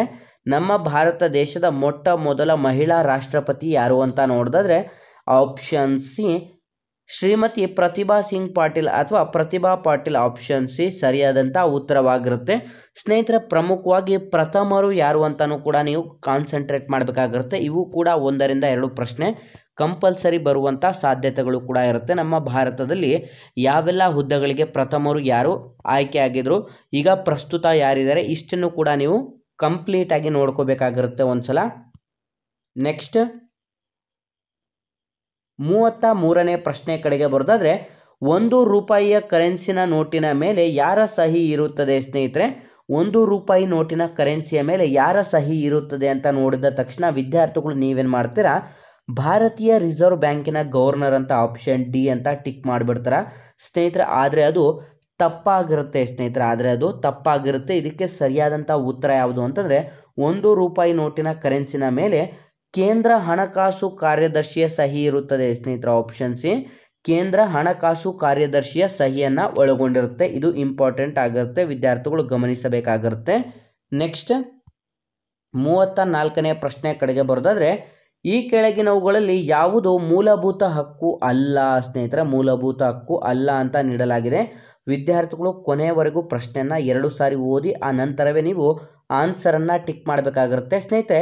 ಮೂಲಭೂತ ಹಕ್ಕು ಅಲ್ಲ ಅಂತ ನೋಡಿದ್ರೆ ಸರಿಯಾದಂಥ ಉತ್ತರ ಆಪ್ಷನ್ ಬಿ ಆತ್ಮಹತ್ಯೆಯ ಹಕ್ಕು ಸ್ನೇಹಿತರೆ. ಆಪ್ಷನ್ ಬಿ ಆತ್ಮಹತ್ಯೆಯ ಹಕ್ಕು ಇದು ಮೂಲಭೂತ ಹಕ್ಕು ಆಗಿರುವುದಿಲ್ಲ. ಇನ್ನು ಮಿಕ್ಕಿಳಿದಂಥ ಎಲ್ಲದೂ ಕೂಡ ಇಲ್ಲಿ ಮೂಲಭೂತ ಹಕ್ಕು ಆಗಿರುತ್ತದೆ. ಒಟ್ಟು 6 ಮೂಲಭೂತ ಹಕ್ಕುಗಳನ್ನು ಕೂಡ ನಾವು ಕಾಣಬಹುದಾಗಿರುತ್ತೆ ಸ್ನೇಹಿತರೆ.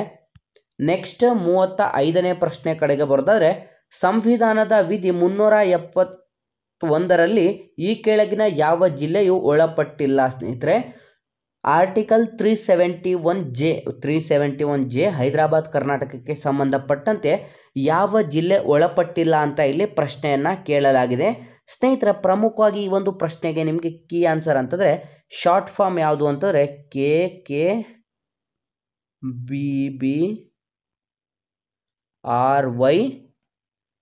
ಇದು ವಿ ಪ್ರಸ್ತುತ ಸೇರಿರುವಂಥದ್ದು.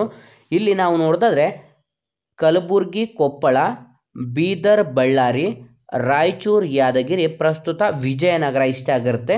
ಇಲ್ಲಿ ನೀವು ಗುಲ್ಬರ್ಗ ಅಂತ ನೋಡ್ತೀರಾ ಸ್ನೇಹಿತರೆ. ಕಲಬುರ್ಗಿ ಅಥವಾ ಗುಲ್ಬರ್ಗ 2 ಒಂದೇ ಆಗಿರುತ್ತೆ.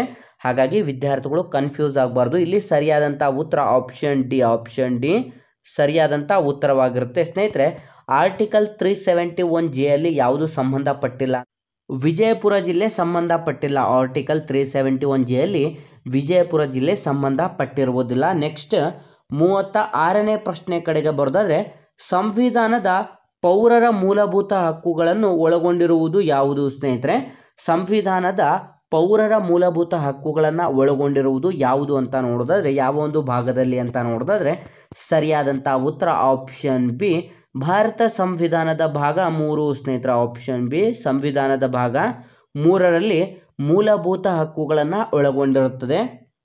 ನೆಕ್ಸ್ಟ್ 37ನೇ ಪ್ರಶ್ನೆ, ಮೈಸೂರು ರಾಜ್ಯ ಅಸ್ತಿತ್ವಕ್ಕೆ ಬಂದದ್ದು ಯಾವಾಗ? ಸ್ನೇಹಿತರೆ, ಮೈಸೂರು ರಾಜ್ಯ ಅಸ್ತಿತ್ವಕ್ಕೆ ಬಂದಂಥ ದಿನಾಂಕವನ್ನು ಇಲ್ಲಿ ಕೇಳಲಾಗಿದೆ. ಸರಿಯಾದಂಥ ಉತ್ತರ ಆಪ್ಷನ್ ಎ, 1ನೇ ನವೆಂಬರ್ 1956 ಸ್ನೇಹಿತರೆ. ಆಪ್ಷನ್ ಎ, 1ನೇ ನವೆಂಬರ್ 1956ರಲ್ಲಿ ಮೈಸೂರು ರಾಜ್ಯ ಅಸ್ತಿತ್ವಕ್ಕೆ ಬಂದಿರುತ್ತದೆ. ನೆಕ್ಸ್ಟ್ 38ನೇ ಪ್ರಶ್ನೆ ಕಡೆಗೆ ಬರೋದಾದರೆ, ಕೇಂದ್ರ ಸರ್ಕಾರದಲ್ಲಿ ವಿವಿಧ ಕಾರ್ಯಕಲಾಪಗಳನ್ನು ಸಚಿವರಿಗೆ ಹಂಚಿಕೆ ಮಾಡುವವರು ಯಾರು? ಸ್ನೇಹಿತರೆ, ಕೇಂದ್ರ ಸರ್ಕಾರದಲ್ಲಿ ವಿವಿಧ ಕಾರ್ಯಕಲಾಪಗಳನ್ನು ಸಚಿವರಿಗೆ ಹಂಚಿಕೆ ಮಾಡುವವರು ಯಾರು ಅಂತ ಇಲ್ಲಿ ಪ್ರಶ್ನೆಯನ್ನು ಕೂಡ ಕೇಳಲಾಗಿದೆ. ಸರಿಯಾದಂಥ ಉತ್ತರ ಆಪ್ಷನ್ ಡಿ, ಪ್ರಧಾನಮಂತ್ರಿಗಳು ಸ್ನೇಹಿತರೆ. ಆಪ್ಷನ್ ಡಿ, ಪ್ರಧಾನಮಂತ್ರಿಗಳು ಸರಿಯಾದಂಥ ಉತ್ತರ ಕೂಡ ಆಗಿರುತ್ತದೆ. ನೆಕ್ಸ್ಟ್ 39ನೇ ಪ್ರಶ್ನೆ ಕಡೆಗೆ ಬರೋದಾದರೆ, ಭಾರತದ ಒಕ್ಕೂಟದಲ್ಲಿ ಹೊಸ ರಾಜ್ಯವನ್ನು ರೂಪಿಸುವ ಅಧಿಕಾರ ಯಾರಿಗಿರುತ್ತದೆ? ಸ್ನೇಹಿತರೆ, ಹೊಸ ರಾಜ್ಯಗಳನ್ನು ರೂಪಿಸುವಂಥ ಒಂದು ಅಧಿಕಾರ ಯಾರಿಗೆ ನೀಡಲಾಗಿದೆ ಅಂತ ಇಲ್ಲಿ ಪ್ರಶ್ನೆಯನ್ನು ಕೇಳಲಾಗಿದೆ. ಸ್ನೇಹಿತರೆ, ಸರಿಯಾದಂಥ ಉತ್ತರ ಆಪ್ಷನ್ ಸಿ, ಭಾರತದ ಸಂಸತ್ತು ಸ್ನೇಹಿತರೆ. ಆಪ್ಷನ್ ಸಿ, ಭಾರತದ ಸಂಸತ್ತು ಈ ಒಂದು ಅಧಿಕಾರವನ್ನು ಹೊಂದಿರುತ್ತದೆ. ನೆಕ್ಸ್ಟ್ 40ನೇ ಪ್ರಶ್ನೆ ಕಡೆಗೆ ಬರೋದಾದರೆ, ಸಂವಿಧಾನದಲ್ಲಿ ನೀಡಲಾದಂಥ ಒಂದು ಮೂಲಭೂತ ಹಕ್ಕುಗಳು ಯಾವುದು? ಸ್ನೇಹಿತರೆ, ಸಂವಿಧಾನದಲ್ಲಿ ನೀಡಲಾದಂಥ ಮೂಲಭೂತ ಹಕ್ಕುಗಳು ಯಾವುದು ಅಂತ ಇಲ್ಲಿ ಪ್ರಶ್ನೆಯನ್ನು ಕೇಳಲಾಗಿದೆ. ಸರಿಯಾದಂಥ ಉತ್ತರ ಆಪ್ಷನ್ ಎ, ಇದೊಂದು ತರ್ಕಬದ್ಧ ನಿರ್ಬಂಧನೆಗಳಿಗೆ ಒಳಪಟ್ಟಿವೆ ಸ್ನೇಹಿತರೆ. ಇದೊಂದು ತರ್ಕಬದ್ಧ ನಿರ್ಬಂಧನೆಗಳಿಗೆ ಒಳಪಟ್ಟಿರುತ್ತದೆ ಮೂಲಭೂತ ಹಕ್ಕುಗಳು. ಹಾಗಾಗಿ ಆಪ್ಷನ್ ಎ ಸರಿಯಾದಂಥ ಉತ್ತರವಾಗಿರುತ್ತೆ. ನೆಕ್ಸ್ಟ್ 42ನೇ ಪ್ರಶ್ನೆ ಕಡೆಗೆ ಬರೋದಾದರೆ, ಈ ಕೆಳಗಿನವುಗಳಲ್ಲಿ ರಾಜ್ಯಪಾಲರಿಗೆ ಸಂಬಂಧಿಸಿದಂತೆ ಯಾವುದು ಸರಿಯಾಗಿವೆ? ಸ್ನೇಹಿತರೆ, ಈ ಕೆಳಗಿನವುಗಳಲ್ಲಿ ಯಾವುದು ರಾಜ್ಯಪಾಲರಿಗೆ ಸಂಬಂಧಪಟ್ಟಂತೆ ಸರಿಯಾಗಿದೆ ಅಂತ ನೋಡೋದಾದ್ರೆ ಕೆಲವು ಹೇಳಿಕೆಗಳನ್ನು ಕೂಡ ನೀಡಲಾಗಿರುತ್ತೆ. ಸ್ನೇಹಿತರೆ, ಸರಿಯಾದಂಥ ಉತ್ತರ ಆಪ್ಷನ್ ಡಿ, ಮೇಲಿನ ಎಲ್ಲವೂ ಕೂಡ ಸರಿಯಾಗಿರುತ್ತೆ. ಅಂತಂದರೆ ಗವರ್ನರ್ ವಿಧಾನಸಭೆಯ ಸದಸ್ಯರಾಗಿ ಇರಬಾರದು. ನೆಕ್ಸ್ಟ್ ಅವರು ರಾಷ್ಟ್ರಪತಿ ವಿಶ್ವಾಸ ಇರುವವರೆಗೆ ಮಾತ್ರ ಗವರ್ನರ್ ಅಧಿಕಾರದಲ್ಲಿ ಉಳಿಯಬಹುದು ಮತ್ತು ಗವರ್ನರ್ನ ಅಧಿಕಾರ ಅವಧಿ ಎಷ್ಟು ಅಂತಂದರೆ 5 ವರ್ಷ ಆಗಿರುತ್ತೆ. ಹಾಗಾಗಿ ಆಪ್ಷನ್ ಡಿ, ಮೇಲಿನ ಎಲ್ಲವೂ ಕೂಡ ಸರಿಯಾದಂಥ ಉತ್ತರವಾಗಿರುತ್ತೆ. ನೆಕ್ಸ್ಟ್ 42ನೇ ಪ್ರಶ್ನೆ ಕಡೆಗೆ ಬರೋದಾದರೆ, ಕೆಳಗಿನ ಯಾವ ವಿಚಾರದಲ್ಲಿ ಭಾರತ ಮತ್ತು ಅಮೆರಿಕ ಸಂವಿಧಾನಗಳು ಸಾಮೀಪ್ಯ ಹೊಂದಿದೆ? ಸ್ನೇಹಿತರೆ, ಈ ಕೆಳಗಿನ ಯಾವ ಒಂದು ಭಾರತ ಮತ್ತು ಅಮೆರಿಕ ಸಂವಿಧಾನಗಳು ಸಾಮೀಪ್ಯ ಹೊಂದಿದೆ ಅಂತಂದರೆ ಆಲ್ಮೋಸ್ಟ್ ಈಕ್ವಲ್ ಇದೆ ಅಂತ ಇಲ್ಲಿ ಪ್ರಶ್ನೆಯನ್ನು ಕೇಳಲಾಗಿದೆ. ಸರಿಯಾದಂಥ ಉತ್ತರ ಆಪ್ಷನ್ ಸಿ, ಮೂಲಭೂತ ಹಕ್ಕುಗಳು ಸ್ನೇಹಿತರ. ಆಪ್ಷನ್ ಸಿ, ಮೂಲಭೂತ ಹಕ್ಕುಗಳ ಒಂದು ವಿಷಯದಲ್ಲಿ ಭಾರತ ಮತ್ತು ಅಮೆರಿಕ ಸಂವಿಧಾನಗಳು ಎರಡೂ ಕೂಡ ಆಲ್ಮೋಸ್ಟ್ ಸೇಮ್ ಇರುತ್ತದೆ. ನೆಕ್ಸ್ಟ್ 43ನೇ ಪ್ರಶ್ನೆ ಕಡೆಗೆ ಬರೋದಾದರೆ, ಭಾರತದ ಸಂವಿಧಾನದ ಪ್ರಕಾರ ಈ ಕೆಳಗಿನವುಗಳಲ್ಲಿ ಯಾವುದು ದೇಶದ ಆಡಳಿತಕ್ಕೆ ಆಧಾರವಾಗಿದೆ? ಸ್ನೇಹಿತರೆ, ಭಾರತದ ಸಂವಿಧಾನದ ಪ್ರಕಾರ ಈ ಕೆಳಗಿನವುಗಳಲ್ಲಿ ಯಾವುದು ದೇಶದ ಆಡಳಿತಕ್ಕೆ ಆಧಾರವಾಗಿದೆ ಅಂತ ಇಲ್ಲಿ ಪ್ರಶ್ನೆಯನ್ನು ಕೂಡ ಕೇಳಲಾಗಿದೆ. ಸರಿಯಾದಂಥ ಉತ್ತರ ಆಪ್ಷನ್ ಸಿ, ರಾಜ್ಯ ನೀತಿ ನಿರ್ದೇಶಕ ತತ್ವಗಳು ಸ್ನೇಹಿತರ. ಆಪ್ಷನ್ ಸಿ, ರಾಜ್ಯ ನೀತಿ ನಿರ್ದೇಶಕ ತತ್ವಗಳು ದೇಶದ ಒಂದು ಆಡಳಿತಕ್ಕೆ ಆಧಾರ ಸ್ತಂಭವಾಗಿ ನಿಲ್ಲುತ್ತದೆ. ನೆಕ್ಸ್ಟ್ 44ನೇ ಪ್ರಶ್ನೆ ಕಡೆಗೆ ಬರೋದಾದರೆ, ಭಾರತದ ಸಂವಿಧಾನದ ಎಷ್ಟನೇ ವಿಧಿಯಲ್ಲಿ ಪತ್ರಿಕಾ ಸ್ವಾತಂತ್ರ್ಯದ ಧ್ವನಿತವಾಗಿದೆ ಅಥವಾ ಪತ್ರಿಕಾ ಸ್ವಾತಂತ್ರ್ಯಕ್ಕೆ ಒಂದು ಹೆಗ್ಗುರುತಾಗಿದೆ ಅಂತ ಇಲ್ಲಿ ಆರ್ಟಿಕಲ್ ಯಾವುದು ಅಂತ ಇಲ್ಲಿ ಪ್ರಶ್ನೆಯನ್ನು ಕೇಳಲಾಗಿದೆ. ಸ್ನೇಹಿತರೆ, ಸರಿಯಾದಂಥ ಉತ್ತರ ಆಪ್ಷನ್ ಡಿ, ಆರ್ಟಿಕಲ್ 19 ಸ್ನೇಹಿತರ. ಆಪ್ಷನ್ ಡಿ, ಆರ್ಟಿಕಲ್ 19 ಸರಿಯಾದಂಥ ಉತ್ತರ ಕೂಡ ಆಗಿರುತ್ತದೆ. ನೆಕ್ಸ್ಟ್ 45ನೇ ಪ್ರಶ್ನೆ ಕಡೆಗೆ ಬರೋದಾದರೆ, ಈ ಕೆಳಗಿನವುಗಳಲ್ಲಿ ಕೆಳಮನೆಯ ಸಮಿತಿ ಯಾವುದು ಸ್ನೇಹಿತರೆ? ಈ ಕೆಳಗಿನವುಗಳಲ್ಲಿ ಕೆಳಮನೆಯ ಸಮಿತಿ ಯಾವುದು ಅಂತ ಇಲ್ಲಿ ಪ್ರಶ್ನೆಯನ್ನು ಕೇಳಲಾಗಿದೆ. ಸ್ನೇಹಿತರೆ, ಸರಿಯಾದಂಥ ಉತ್ತರ ಆಪ್ಷನ್ ಡಿ, ಅಂದಾಜು ಸಮಿತಿ. ಇದೊಂದು ಲೋಕಸಭೆಗೆ ಸಂಬಂಧಪಟ್ಟಂಥ ಒಂದು ಸಮಿತಿ ಕೂಡ ಆಗಿರುತ್ತೆ. ಹಾಗಾಗಿ ಆಪ್ಷನ್ ಡಿ, ಇದೊಂದು ಅಂದಾಜು ಸಮಿತಿ, ಲೋಕಸಭೆಯ ಒಂದು ಸಮಿತಿ ಕೂಡ ಆಗಿರುತ್ತದೆ. ನೆಕ್ಸ್ಟ್ 46ನೇ ಪ್ರಶ್ನೆಯನ್ನು ನೋಡಿದರೆ, ಇವುಗಳಲ್ಲಿ ಯಾವುದು ಭಾರತದ ರಾಜಕೀಯ ಹಕ್ಕುಗಳ ಒಂದು ಭಾಗವಾಗಿಲ್ಲ ಸ್ನೇಹಿತರೆ? ಇವುಗಳಲ್ಲಿ ಯಾವುದು ಭಾರತದ ರಾಜಕೀಯ ಹಕ್ಕುಗಳ ಒಂದು ಭಾಗವಾಗಿಲ್ಲ ಅಂತ ಪ್ರಶ್ನೆಯನ್ನು ಕೇಳಲಾಗಿದೆ. ಸರಿಯಾದಂಥ ಉತ್ತರ ಆಪ್ಷನ್ ಸಿ, ವಾಪಸ್ಸು ಕರೆಸಿಕೊಳ್ಳುವಂಥ ಹಕ್ಕು ಸ್ನೇಹಿತರೆ. ಆಪ್ಷನ್ ಸಿ, ವಾಪಸ್ಸು ಕರೆಸಿಕೊಳ್ಳುವಂಥ ಹಕ್ಕು ಇದೊಂದು ರಾಜಕೀಯ ಹಕ್ಕುಗಳ ಒಂದು ಭಾಗ ಆಗಿರೋದಿಲ್ಲ. ನೆಕ್ಸ್ಟ್ 47ನೇ ಪ್ರಶ್ನೆಯನ್ನು ನೋಡಿದ್ರೆ, ಭಾರತದ ಸಂಸತ್ತು ಈ ಕೆಳಕಂಡವುಗಳನ್ನು ಒಳಗೊಂಡಿರುತ್ತದೆ ಸ್ನೇಹಿತರೆ. ನಮ್ಮ ಭಾರತದ ಸಂಸತ್ತು ಯಾರನ್ನ ಒಳಗೊಂಡಿರುತ್ತದೆ ಅಂತ ನಾವು ಇಲ್ಲಿ ಪ್ರಶ್ನೆಯನ್ನು ನೋಡಿದ್ರೆ ಸರಿಯಾದಂಥ ಉತ್ತರ ಆಪ್ಷನ್ ಎ, ರಾಷ್ಟ್ರಪತಿ, ಲೋಕಸಭೆ ಮತ್ತು ರಾಜ್ಯಸಭೆ ಸ್ನೇಹಿತರೆ. ಆಪ್ಷನ್ ಎ, ರಾಷ್ಟ್ರಪತಿಯವರು ಲೋಕಸಭೆ ಮತ್ತು ರಾಜ್ಯಸಭೆಯ ಸದಸ್ಯರನ್ನು ಒಳಗೊಂಡಂತೆ ಭಾರತದ ಸಂಸತ್ತು ಕ್ರಿಯೇಟ್ ಆಗಿರುತ್ತದೆ ಅಥವಾ ಒಳಗೊಂಡಿರುತ್ತದೆ. ನೆಕ್ಸ್ಟ್ 48ನೇ ಪ್ರಶ್ನೆ ಕಡೆಗೆ ಬರೋದಾದರೆ, ರಾಜ್ಯಸಭಾ ಅಧ್ಯಕ್ಷಕರನ್ನು ಆಯ್ಕೆ ಮಾಡುವ ಅಧಿಕಾರ ಯಾರು ಹೊಂದಿರುತ್ತಾರೆ ಸ್ನೇಹಿತರೆ? ರಾಜ್ಯಸಭೆಯ ಅಧ್ಯಕ್ಷಕರನ್ನು ಆಯ್ಕೆ ಮಾಡುವಂಥ ಒಂದು ಅಧಿಕಾರ ಯಾರು ಹೊಂದಿರುತ್ತಾರೆ ಅಂತ ಇಲ್ಲಿ ಪ್ರಶ್ನೆಯನ್ನು ಕೇಳಲಾಗಿದೆ. ಸ್ನೇಹಿತರೆ, ಸರಿಯಾದಂಥ ಉತ್ತರ ಆಪ್ಷನ್ ಎ, ರಾಜ್ಯಸಭೆ ಹಾಗೂ ಲೋಕಸಭೆಯಲ್ಲಿನ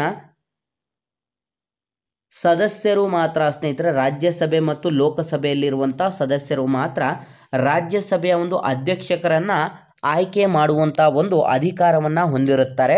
ನೆಕ್ಸ್ಟ್ 49ನೇ ಪ್ರಶ್ನೆ ಕಡೆಗೆ ಬರೋದಾದರೆ, ಸಂಸತ್ತಿನ ಪೂರ್ಣ ಬಹುಮತ ಇಲ್ಲದಿದ್ದಾಗ ಪ್ರಧಾನಿ ನೇಮಕದ ಬಗ್ಗೆ ಸಂವಿಧಾನವು ಏನು ಹೇಳುತ್ತದೆ ಸ್ನೇಹಿತರೆ? ಇದು ಕೂಡ ತುಂಬ ಬಾರಿ ರಿಪೀಟೆಡ್ ಆಗಿರುವಂಥ ಪ್ರಶ್ನೆ ಆಗಿದೆ. ಸಂಸತ್ತಿನ ಪೂರ್ಣ ಬಹುಮತ ಇಲ್ಲದಿದ್ದಾಗ ಪ್ರಧಾನಿ ನೇಮಕದ ಬಗ್ಗೆ ಸಂವಿಧಾನವು ಏನು ಹೇಳುತ್ತದೆ ಅಥವಾ ಯಾವ ಒಂದು ತೀರ್ಪನ್ನು ನೀಡುತ್ತದೆ ಅಂತ ಪ್ರಶ್ನೆ ಆಗಿದೆ. ಸರಿಯಾದಂಥ ಉತ್ತರ ಸ್ನೇಹಿತರೆ, ರಾಷ್ಟ್ರಪತಿಯು ವಿವೇಚನೆಯನ್ನು ಅನುಸರಿಸಬೇಕು ಅಂತಂದರೆ ರಾಷ್ಟ್ರಪತಿಯವರು ಯಾವ ರೀತಿ ಹೇಳ್ತಾರೆ ಆ ರೀತಿ ಕೇಳಬೇಕಾಗತ್ತೆ. ಆಪ್ಷನ್ ಡಿ, ರಾಷ್ಟ್ರಪತಿಯವರು ಹೇಗೆ ಹೇಳ್ತಾರೆ ಆ ರೀತಿ ಕೇಳಬೇಕಾಗಿರುತ್ತದೆ. ನೆಕ್ಸ್ಟ್ 50ನೇ ಪ್ರಶ್ನೆ ಕಡೆಗೆ ಬರೋದಾದರೆ, ಗ್ರಾಮ ಪಂಚಾಯಿತಿ ಚುನಾವಣೆಯನ್ನು ನಿರ್ವಹಿಸುವವರು ಯಾರು ಸ್ನೇಹಿತರೆ? ಗ್ರಾಮ ಪಂಚಾಯಿತಿ ಚುನಾವಣೆಯನ್ನು ನಿರ್ವಹಿಸುವವರು ಯಾರು ಅಂತ ನೋಡಿದ್ರೆ ಈ ಒಂದು ಪ್ರಶ್ನೆಗೆ ಸರಿಯಾದಂಥ ಉತ್ತರವನ್ನು ಯಾವುದೆಲ್ಲ ವಿದ್ಯಾರ್ಥಿಗಳು ವಿಡಿಯೋಸ್ನ ನೋಡ್ತಾ ಇದ್ರ ಈ ಒಂದು ವಿಡಿಯೋಗೆ ಸರಿಯಾದಂಥ ಉತ್ತರವನ್ನು ಕಮೆಂಟ್ ಮಾಡಿ ತಿಳಿಸ್ಬೇಕಾಗಿರುತ್ತೆ. ನಮ್ಮ ಹಿಂದಿನ ವಿಡಿಯೋದಲ್ಲಿ ಕೊನೆಯ ಪ್ರಶ್ನೆಗಳಿಗೆ ಸರಿಯಾದಂಥ ಉತ್ತರವನ್ನು ಕಮೆಂಟ್ ಮಾಡಿದಂಥ ಎಲ್ಲ ನಮ್ಮ ಸ್ನೇಹಿತರಿಗೂ ಕೂಡ ನಮ್ಮ ಚಾನಲ್ ಕಡೆಯಿಂದ ಧನ್ಯವಾದಗಳನ್ನು ತಿಳಿಸ್ತಾ, ನೀವೇನಾದರೂ police constable, PSI, PDO, SDA, FDA, ಗ್ರಾಮ ಲೆಕ್ಕಿಗ ಮತ್ತು SSC ಹುದ್ದೆಗಳಿಗೆ ಸಂಬಂಧಪಟ್ಟಂಥ ಎಕ್ಸಾಮ್ ಪ್ರಿಪರೇಷನ್ ಮಾಡ್ಕೋತಾ ಇದ್ದರೆ ಹಿಂದೆ ನಮ್ಮ ಚಾನಲ್ಗೆ ಸಬ್ಸ್ಕ್ರೈಬ್ ಮಾಡ್ಕೊಳ್ಳಿ.